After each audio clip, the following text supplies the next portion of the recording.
You're listening to the CyberWire Network, powered by N2K.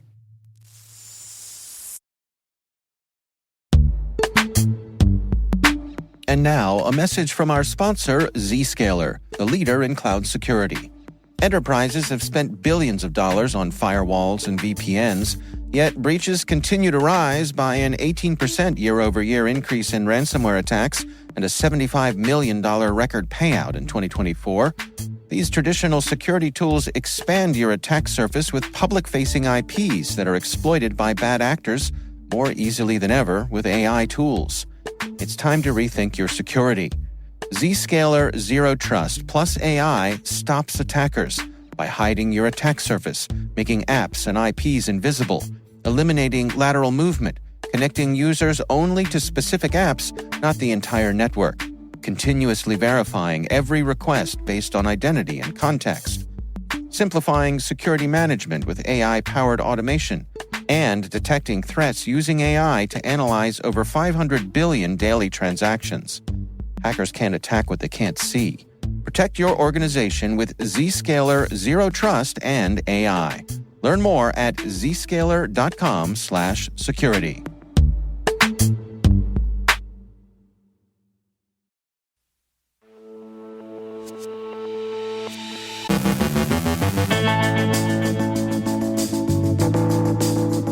An MFA outage affects Microsoft 365 Office apps.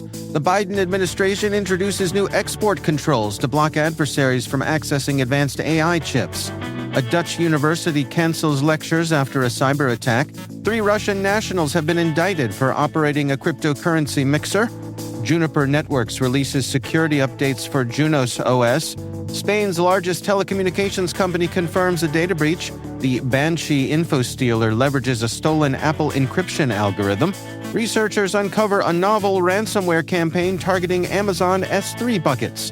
A major data broker suffers a major data breach. Our guest is Philipe Humo, CEO and founder of CrowdSec, sharing the biggest issues currently facing cybersecurity and how open-source cybersecurity platforms can help combat them. And the weirdness of AI.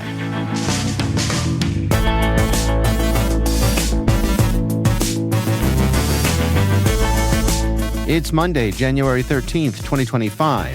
I'm Dave Bittner, and this is your CyberWire Intel Briefing.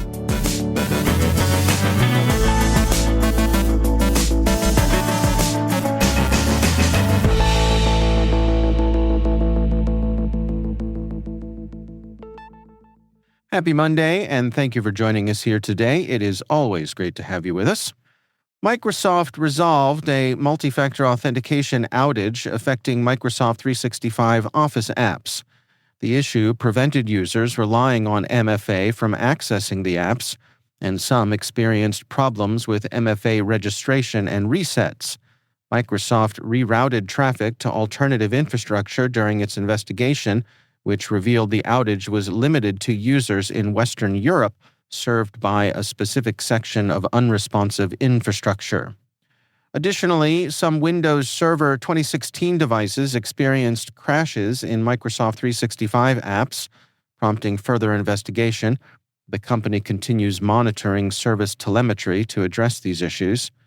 This outage follows several recent disruptions.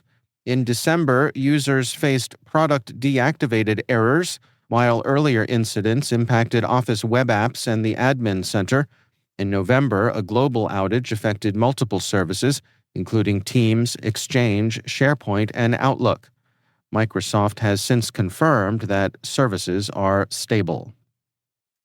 The Biden administration is introducing new export controls to block adversaries like Russia and China from accessing U.S. advanced AI chips and machine learning blueprints. The rules, taking effect in 12 months, implement a 3-tiered system with the harshest restrictions on adversaries while exempting key allies such as Australia, Japan, and the EU. Commerce Secretary Gina Raimondo emphasized protecting U.S. leadership in AI while allowing secure technology diffusion. Exceptions permit up to 1,700 advanced GPUs per order without a license and up to 320,000 over 2 years for buyers meeting security standards. Restrictions also apply to advanced AI models trained on massive computational operations. Critics, including NVIDIA and the Semiconductor Industry Association, argue the rushed rollout risks stifling innovation. The rules extend 2022 through 2023 chip controls and include measures to secure AI models and data centers while enabling allies to maintain frontier AI infrastructure. A new ransomware group that surfaced in late 2024 called FunkSec claimed 85 victims in December alone, according to Checkpoint Research. The group, presenting itself as a ransomware as a service operation, uses AI-assisted tools, enabling low-skilled actors to develop advanced malware. FunkSec employs double extortion tactics, combining data theft with encryption, and targets organizations globally, particularly in countries aligned with Israel. Checkpoint notes many of the group's victim claims may be recycled from previous hacktivist campaigns, questioning their authenticity. Eindhoven University of Technology canceled lectures and activities after a cyberattack detected Saturday night. The Dutch university shut down its network as a precaution, but noted IT staff retain access to systems and are investigating. No data theft has been confirmed. Network-dependent services like email, Wi-Fi, and canteen registers are offline, although the campus remains open. 3 Russian nationals have been indicted for operating cryptocurrency mixers Blender.io and Sinbad.io, which laundered money from cybercrimes, including funds stolen by the North Korean Lazarus Group. Roman Ostapenko and Alexander Olenyk were arrested in December 2024, while Anton Tarasov remains at large. Blender.io, active from 2018 through 2022, promised anonymity through a no-logs policy. After its shutdown, Sinbad.io emerged, offering similar services. Both mixers were previously sanctioned by the U.S. Treasury for laundering millions in cryptocurrency, including funds stolen from the Axie Infinity hack in 2022. The suspects face charges of money laundering conspiracy and operating an unlicensed money transmitting business, with potential sentences of up to 20 years. Authorities emphasized international cooperation in combating cybercrime and disrupting illicit financial networks. Juniper Networks kicked off 2025 by releasing security updates for Junos OS, addressing dozens of vulnerabilities, including several high-severity flaws. These include an out-of-bounds read bug in the routing protocol daemon that can cause denial of service via malformed BGP packets, and a kernel memory exhaustion flaw triggered by malformed IPv6 packets. Fixes were also issued for high-severity open SSH vulnerabilities and critical flaws in third-party components like expat. No exploits have been reported, but users are urged to apply patches promptly. Telefónica, Spain's largest telecommunications company, confirmed a data breach involving its internal ticketing system after 2.3 gigabytes of data appeared on breach forums. Hackers using compromised employee credentials accessed the system, scraping documents and tickets, some linked to Telefonica.com emails. Attackers linked to the Hellcat ransomware group did not attempt extortion before leaking the data. Telefonica has blocked access and reset impacted accounts. While the full extent of the breach remains unclear, the company says they are investigating and enhancing security measures. A critical remote code execution vulnerability affects Aviatrix Controller, a popular cloud networking platform. Actively exploited with a CVSS score of 10, it enables unauthenticated attackers to execute arbitrary code via unsanitized API inputs. Exploitation has led to cryptojacking malware and backdoors in unpatched systems, with attackers targeting publicly exposed controllers. Multiple versions are affected. Organizations are urged to patch immediately, restrict access, and monitor for lateral movement within cloud environments. The macOS info stealer Banshee has been leveraging a stolen Apple encryption algorithm to evade antivirus detection since September 2024. Initially sold on Russian cybercrime marketplaces as a $1,500 stealer as a service, Banshee targets macOS systems to steal browser credentials, cryptocurrency wallet data, system information, and to unlock passwords. Earlier versions were easily detected due to plain text packaging, but a potent variant emerged using the same encryption algorithm as Apple's XProtect antivirus, bypassing nearly all antivirus solutions for months. Banshee spread via GitHub repositories, offering cracked software and phishing sites mimicking legitimate programs like Google Chrome and Telegram. Despite its source code leaking in November and Yara rule updates addressing it, encrypted versions of Banshee largely remain undetected.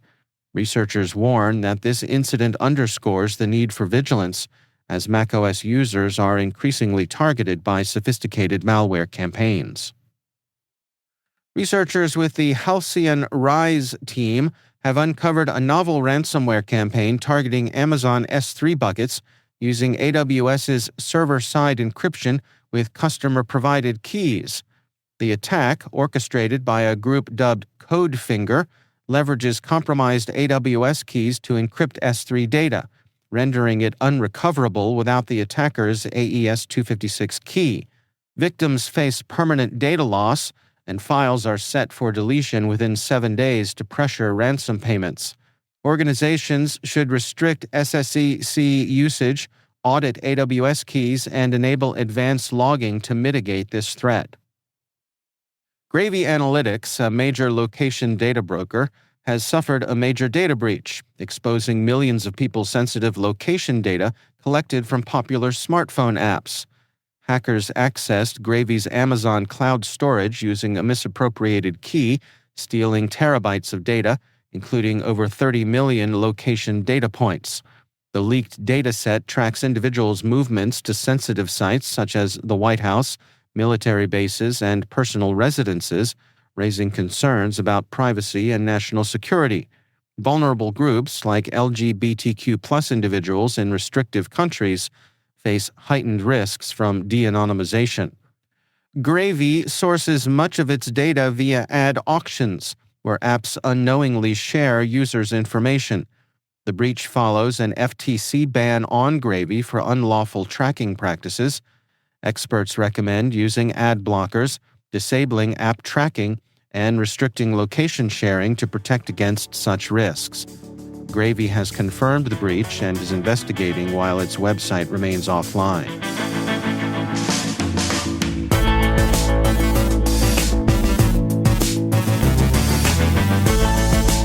Coming up after the break, my conversation with Philipe Humo, CEO and founder of CrowdSec. We discuss how open-source cybersecurity platforms can help combat some of the biggest issues facing cybersecurity. And the weirdness of AI. Stay with us.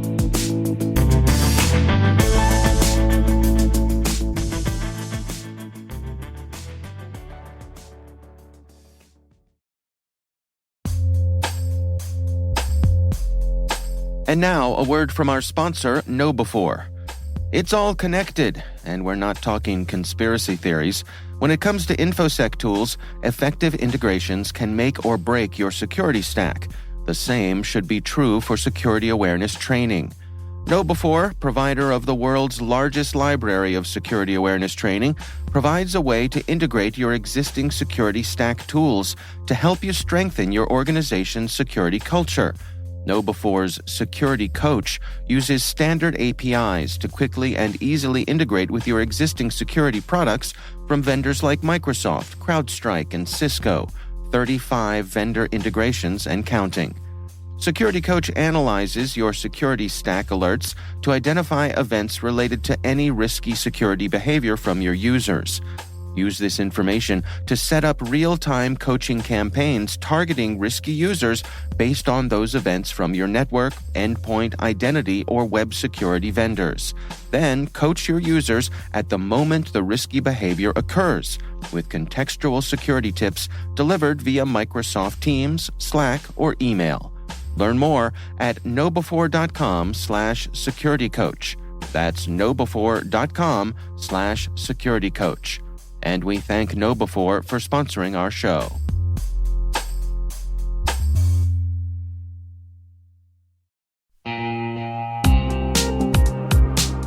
Cyber threats are evolving every second, and staying ahead is more than just a challenge, it's a necessity.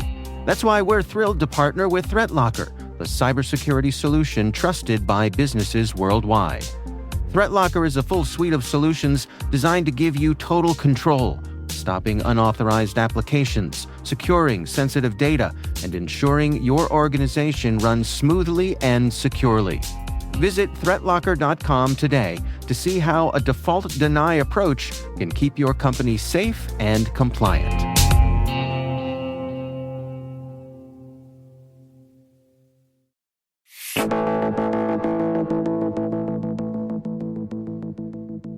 Philipe Humo is CEO and founder of CrowdSec. I recently caught up with him to discuss some of the biggest issues facing cybersecurity and how open-source cybersecurity platforms can help combat them. Right now, our biggest concern, I would say, is the fact that we expect AI to be weaponized, not on the classical social layer, when you try to hook people with crafted messages and spear phishing and crafted audio and video bits and so on, but rather on a purely technical standpoint. And we call this MOI, massively multimodal offensive AI, and we think it's the next big thing. Well, for folks who aren't familiar with that, can you describe to us what that entails? Yeah, sure. So mostly, if you think about LLMs, it's somewhat similar. So take, you're probably familiar with CTF, which is capture the flag. So in our world, when cyber professionals are training, they often do what's called a CTF. So they try to compromise machines, and they do this as fast as they can to get the most point.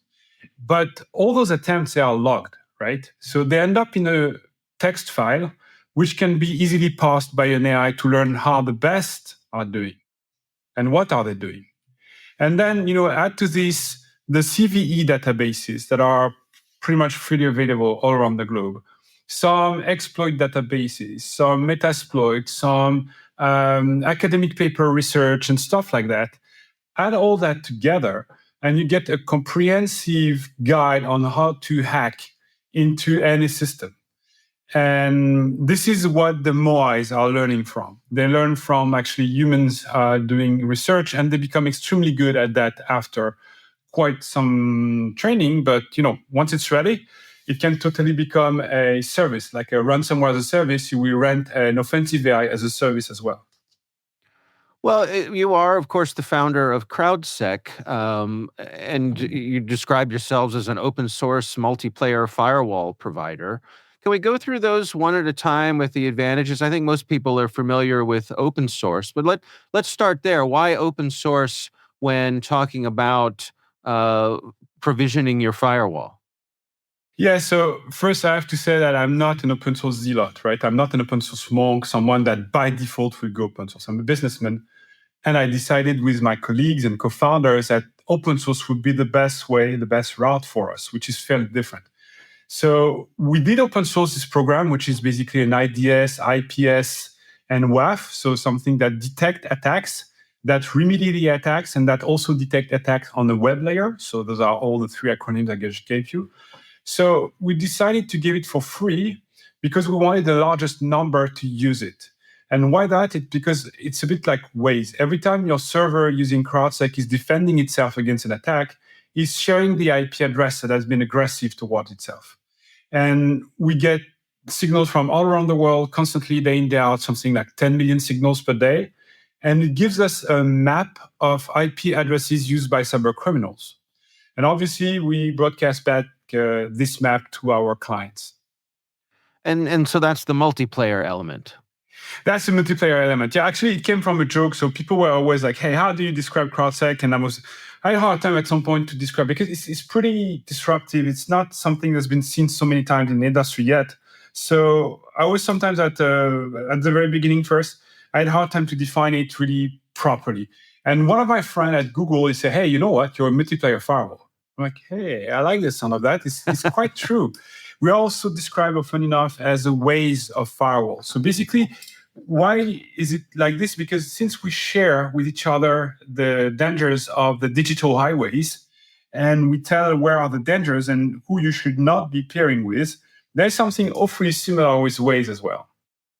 Yeah, it's a great analogy. It reminds me, I was on a road trip with my father recently, who's quite a bit older than me, and he was looking at the Waze display up on my dashboard, and he said, what are all those little dots on the road? And I said, those are other people using the same system that we're using. So that's how it knows, how fast the road's moving ahead of us, and if there's an accident or something like that. So I think that's really an effective metaphor for you. Yeah, and in the sense, we have like, I don't know, probably 300,000 servers nowadays in the system that are sharing the attacks they receive in real time.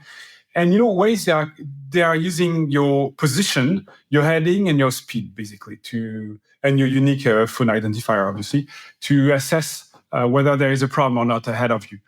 And we do pretty much the same. We just use the IP address, the type of behavior it tried to play against your servers, and the timestamp.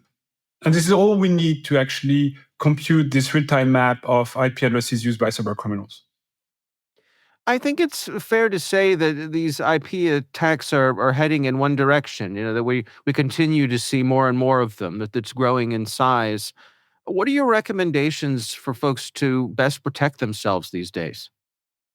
Yeah, so regarding servers, because obviously it's totally different when you speak about like workstations. Workstation is all about having a proper EDR, XDR, or whatever, glorified antivirus, proper MFA everywhere. We all know that. The thing is, regarding servers, you don't have human interaction happening on the servers, or very few actually. Sometimes admin comes and they check the logs or they check if something is broken and they fix it. But basically, the servers are exposed to a ton of traffic, a lot of attention, something like probably along the lines of 2,000 times per day they are pulled, if they are not even known. And a known server is pulled up to 4,000, 5,000 times a day. And if you're a bank or something like that, you're north of 200,000 times a day. So you want to automate that as best as possible. And you want to get rid of the noise in the first place and say, okay, I don't care about that. Those are very loud IP addresses. Those are the Gatling guns of the internet. They're just like the humming of the microwave background, cosmic microwave background. They are the background humming of the internet. It's just noise. It's not interesting. I don't need to do a lot of things to defend against this. It's really low-hanging fruit attack. Now, on the other end of the spectrum, there are people that are here to skin you alive and they know how to do it. So let's pretend for a second that we're a healthcare institution. Some IPs will be just a noise. Some IPs will try to reuse credentials that they stole somewhere else. Some IPs will try to break into your website or your VPN or things like this. And some IPs, we know for a fact they are specifically attacking healthcare industry. Why? Because they know the protocols. They know the use, the habits, how people are using the software, which software, and so on. So those one, even though there are maybe like 1,000 or 2,000 of them only, are far more dangerous than 1,000,000 just scanning stupidly your website, So I think to avoid alert fatigue, what you need to do is automate and, leave this background noise in the garbage can. It's really useless to deal with this, not even to store it, but pay extra attention to what is extremely qualified, like the one that are trying to go after you specifically because you're a bank or a media or whatever, or the one that have attack patterns that can strike you in the back, like, I don't know, credential reuse or exploitation, 0 days, CVs, things like this. All right. Well, I think I have everything I need for our story here. Is there anything I missed? Anything I haven't asked you that you think it's important to share?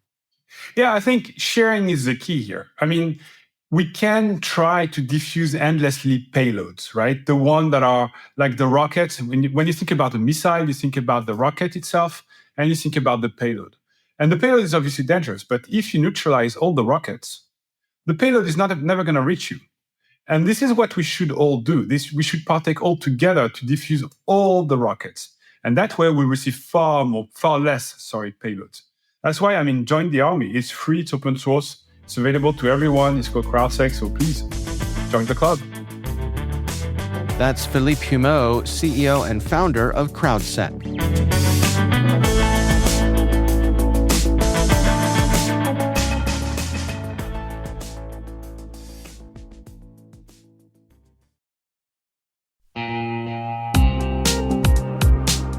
Do you know the status of your compliance controls right now? Like, right now. We know that real-time visibility is critical for security, but when it comes to our GRC programs, we rely on point-in-time checks. But get this. More than 8,000 companies like Atlassian and Quora have continuous visibility into their controls with Vanta. Here's the gist. Vanta brings automation to evidence collection across 30 frameworks, like SOC 2 and ISO 27001. They also centralize key workflows like policies, access reviews, and reporting, and helps you get security questionnaires done 5 times faster with AI. Now that's a new way to GRC. Get $1,000 off Vanta when you go to vanta.com/cyber. That's vanta.com/cyber for $1,000 off.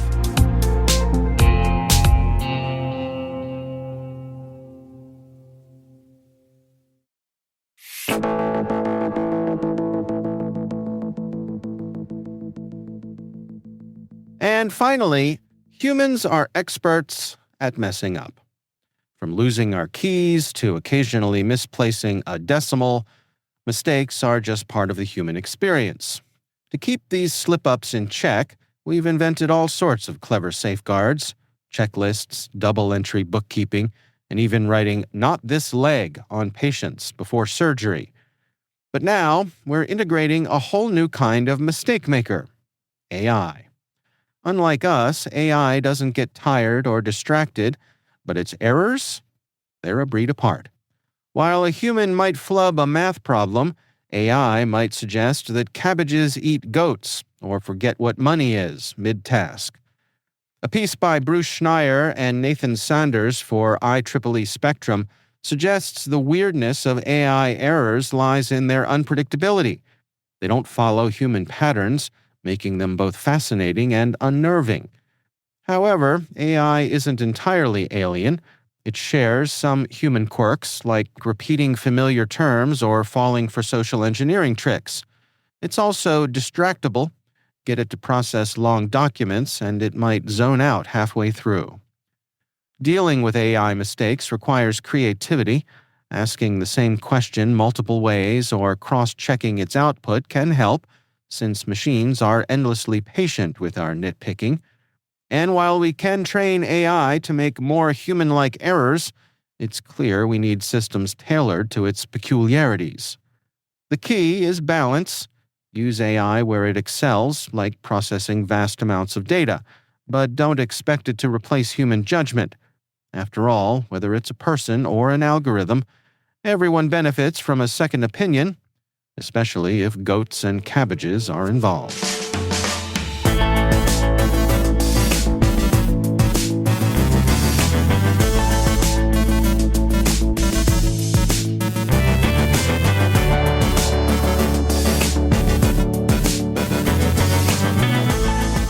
And that's the CyberWire. For links to all of today's stories, check out our daily briefing at thecyberwire.com. Don't forget to check out the Grumpy Old Geeks podcast, where I contribute to a regular segment on Jason and Brian's show every week. You can find Grumpy Old Geeks where all the fine podcasts are listed. We'd love to know what you think of this podcast. Your feedback ensures we deliver the insights that keep you a step ahead in the rapidly changing world of cybersecurity. If you like our show, please share a rating and review in your favorite podcast app. Please also fill out the survey in the show notes or send an email to cyberwire@n2k.com. This episode was produced by Liz Stokes.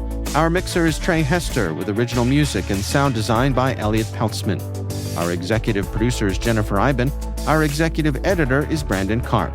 Simone Petrella is our president. Peter Kilpie is our publisher, and I'm Dave Bittner. Thanks for listening.